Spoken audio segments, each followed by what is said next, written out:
जय हिंद दोस्तों, स्वागत है आप सभी का अपना यूट्यूब चैनल पर। चलिए दोस्तों, आपके एग्ज़ाम को बेहतरीन बनाने के लिए हम लेकर आ गए हैं बिहार डीएलएड एग्ज़ाम 2025 के तैयारी को मजबूत बनाने के लिए मॉडल सेट मॉक टेस्ट 3 लेकर आ गए हैं, जो इस वीडियो में देखने को मिलेंगे। तो आपके एग्ज़ाम के लिए अति रामबान प्रश्न है, क्योंकि अब आपके पास जो समय बचा है मात्र 14 दिन बचा है, जो 27 फरवरी के एग्ज़ाम होने वाले हैं उनके लिए। इस मॉक टेस्ट लगाइए और अपना स्कोर प्राप्त कीजिए कि आप कितना सॉल्व किए हैं। तो चलिए जीके जीएस की ओर बढ़ते हैं। जो लोग चैनल पर पहली बार जुड़े हैं, प्लीज़ रिक्वेस्ट है चैनल को सब्सक्राइब जरूर कीजिए अब, और वीडियो को लाइक ज़रूर कीजिएगा, दिल से कमेंट कीजिए और बताइए कि आपको यह वीडियो और कितना सॉल्व किए हैं, कितना आपका जवाब निकला है आंसर, और अपने दोस्तों के साथ शेयर ज़रूर कीजिए। और पीडीएफ हमारे टेलीग्राम पर देते हैं जो दिया गया है। तो चलिए बिना टाइम गंवाते हुए मॉडल सेट का 3 का पहला प्रश्न लेते हैं कि संतूर वादन से कौन संबंधित है। इनमें से जो है दोस्तों संतूर वादन से कौन संबंधित है। तो ऑप्शन दिया गया है, 4 ऑप्शन है, आप लोग ज़रूर बताइए। मन में सोच लिए होंगे कि आपका आंसर जो है ऑप्शन ए हो जाएंगे। पंडित शिव कुमार शर्मा जो है वो संतूर वादन से संबंधित है। और उस्ताद विश्वकर्मा किससे है, तो ये शहनाई वादक है। तो चलिए चलते हैं अगली प्रश्न और। अगली प्रश्न है कि रोवर्स कप का संबंध है। रोवर्स कप का संबंध है तो किससे है ये रोवर्स कप का संबंध। तो 4 ऑप्शन दिया गया, टेनिस, वॉलीबॉल, फुटबॉल, बास्केटबॉल। तो रोवर्स कप का जो संबंध है तो इसका सही आंसर हो जाएंगे ऑप्शन सी, फुटबॉल से आपका संबंध है किसका, रोवर्स कप का। तो option C is the right answer हो जाएंगे। बढ़ते हैं अगली प्रश्न की ओर। अगली प्रश्न है 3 का कि भारतीय संविधान है। क्या है दोस्तों, भारतीय जो संविधान है हमारे भारत का वो कैसा संविधान है। बहुत ही कठोर या कठोर, लचीला या अंततः कठोर हो अंततः लचीला। तो 4 ऑप्शन है, तो यहाँ क्या हो जाएंगे, इसका ऑप्शन हो जाएंगे ए, बहुत ही कठोर। Option A is the right answer हो जाएंगे। अगली प्रश्न, तो अगली प्रश्न में बढ़ते हैं। नंबर 4 है कि निम्नलिखित में से कौन सा राज्य पहले नेफा के रूप में जाना जाता था। कौन सा राज्य पहले नेफा के रूप में जाना जाता था। इसका राइट आंसर हो जाएंगे अरुणाचल प्रदेश। अरुणाचल जो प्रदेश है वो नेफा के रूप में जाना जाता था। Option C is the right answer हो जाएंगे। अगली प्रश्न और बढ़ते हैं। नंबर 5 कि सती प्रथा पर रोक लगी थी। तो सती प्रथा पर कब रोक लगी। तो यहाँ ऑप्शन दिया गया है 4, 1825, 1827, 1829 और 1831। जो सती प्रथा पर जो रोक लगा था दोस्तों वो आंसर हो जाएंगे, आप लोग सोच लिए होंगे सी, 1829 ईस्वी में जो है वो सती प्रथा पर क्या लगा था, रोक लगा दिया था। अगली प्रश्न को बढ़ते हैं। राष्ट्रीय आहार संस्था कहाँ स्थित है। राष्ट्रीय आहार संस्थान कहाँ स्थित है। चेन्नई, बेंगलुरु, नई दिल्ली, हैदराबाद। तो आप लोग बताइए, मन में आप स्कोर बनाइए कितना हुआ। तो राष्ट्रीय आहार संस्था कहाँ स्थित है, तो आपका हो जाएंगे डी, कहाँ, हैदराबाद में जो है वो राष्ट्रीय आहार संस्थान स्थित है। ऑप्शन डी इज दो आपका राइट आंसर हो जाएंगे। अगली प्रश्न और बढ़ते हैं। अगली है 7 कि बंगाल में अस्थाई बंदोबस्त किस वर्ष आरंभ किया, यानी शुरुआत हुई। बंगाल में जो था कौन बंदोबस्त, अस्थाई बंदोबस्त, अस्थाई रूप से पूर्ण रूप से। तो किस वर्ष आरंभ किया गया, 1769, 1791, 1793, 1799। तो 7 का ऑप्शन हो जाएंगे आपका जो है वो डी सी हो जाएंगे। 1793 ईस्वी में आपका बंगाल में अस्थाई बंदोबस्त आरंभ किया गया है। तो option C is the right answer हो जाएंगे। अगली प्रश्न को और बढ़ते हैं। अगली प्रश्न है number 8, Bandipur project tiger reserve किस राज्य में स्थित है। कौन, बांदीपुर जो प्रोजेक्ट टाइगर रिजर्व है वो किस राज्य में स्थित है। असम, मध्य प्रदेश, कर्नाटक, राजस्थान। तो 8 का आपका राइट आंसर हो जाएंगे वो कर्नाटक में स्थित है। क्या, बांदीपुर प्रोजेक्ट टाइगर रिजर्व वो कर्नाटक राज्य में आपका क्या है, स्थित है। अगली प्रश्न को बढ़ते हैं।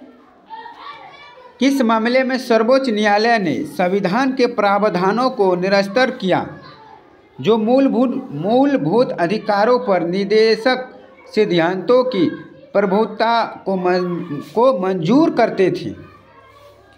तो सर्वोच्च न्यायालय ने संविधान के प्रावधानों को निरस्त किया जो मूलभूत अधिकारों पर निदेशक सिद्धांत को प्रभुत्व मंजूर करते थे। प्रभुत्व मंजूर करते थे। ऑप्शन हो जाएंगे इसका कौन क्या था, जैसे वह संजन, गोलकक, केशवानंद, मिनरवा मिल्सकेंस। कौन क्या था दोस्तों, तो 9 का ऑप्शन डी हो जाएंगे। Option D is the right answer. Minerva Mills case जो ये मंजूर करते थे। Option D is the right answer. एक बार और रिक्वेस्ट है कि जो लोग चैनल पर पहली बार आए तो हमारे जो चैनल है इस चैनल को ज़रूर आप सब्सक्राइब कीजिएगा, दिल से सपोर्ट कीजिए।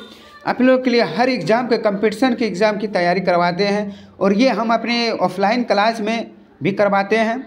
ऑफलाइन क्लास मेरा चलता है, तो आप लोग ज़रूर ज्वाइनिंग कीजिए और प्राप्त कीजिए अपना स्कोर। तो चलिए बढ़ते हैं। कुछ दिन के बाद भी हम ऑनलाइन लेकर आएंगे जो आप लोग देखेंगे इसी चैनल पर। अगली प्रश्न है कि झूम डैश है।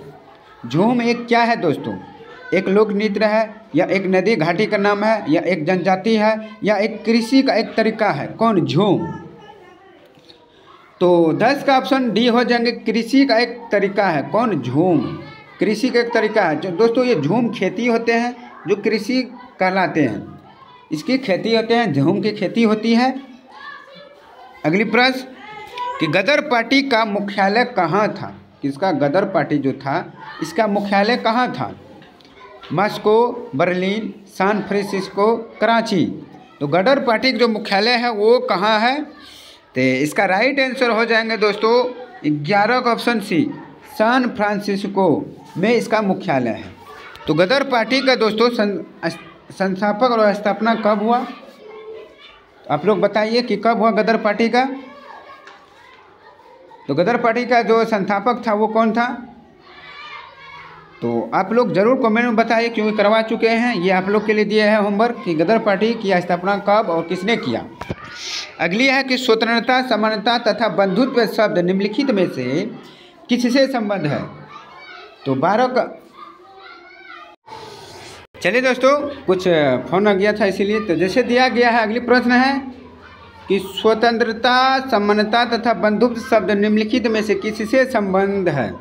कौन सा, स्वतंत्रता जो है, समानता है, बंधुत्व है, ये शब्द जो है किससे संबंध है।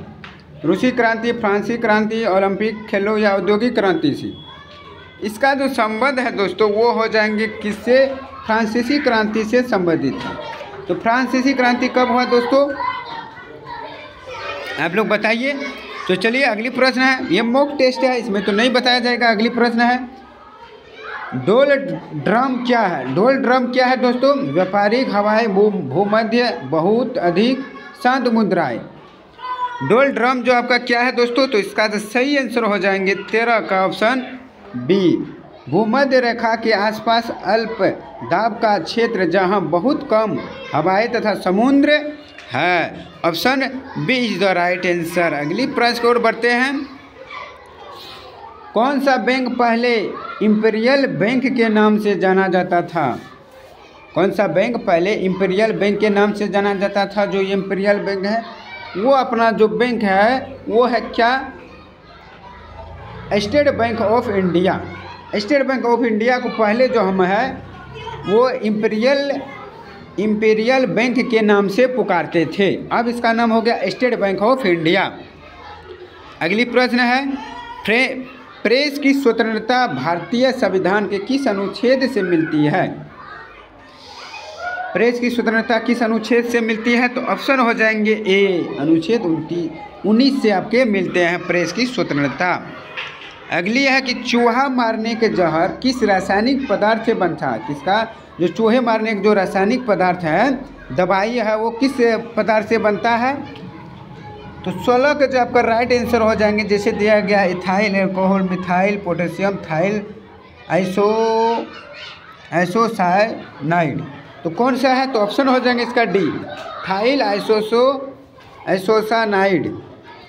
Option D is the right answer. अगली है श्वेत प्रकाश को नली में कैसे पैदा करते हैं। श्वेत प्रकाश को नली में कैसे पैदा करते हैं, तो इसका राइट आंसर हो जाएंगे जैसे तांबे का तंतु का परमाणु को अणुओं को दोलित करने।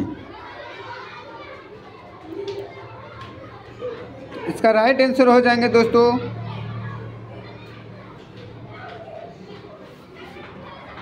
Option C is the right answer हो जाएंगे। अगली है कीट भक्षी पौधा है। कीट भक्षी पौधा कौन है? इसका राइट आंसर हो जाएंगे नागफनी जो है कीट भक्षी पौधा है। अगली प्रश्न है कि खाने का नमक किससे बनता है? खाने का नमक किससे बनता है? तो इसका राइट आंसर हो जाएंगे दोस्तों ऑप्शन डी। अगली प्रश्न पौधों का कौन सा भाग फूल बनाने के उद्दीपन का ग्रहण करता है? कौन सा भाग किसका पौधे का कौन सा भाग फूल बनाने के उद्दीपन ग्रहण करता है? तना हुआ, शाखा हुआ, पर्ण हुआ या जड़? खाने का। इसका राइट आंसर आप लोग जरूर कमेंट में बताइए कि कौन सा भाग फूल बनाने के उद्दीपन ग्रहण करता है। पौधे का कौन सा भाग जो फूल बनने का उद्दीपन ग्रहण करता है? तो 4 ऑप्शन दिया गया है। इसका आंसर आप लोग कमेंट में ज़रूर बताइए कि आप 20 में से कितना सही किया है, वो भी अपना कमेंट में राय बताइए। चलिए दोस्तों आज के लिए इतना ही। उम्मीद है आपको ये तीसरा सेट अच्छा से पसंद में आ गए होंगे। तो ज़रूर वीडियो को लाइक कीजिएगा दिल से। कुछ मिस्टेक हुआ है तो उनके लिए सॉरी होता है। चलिए आज के लिए इतना ही। जय हिंद, ऑल द बेस्ट, धन्यवाद।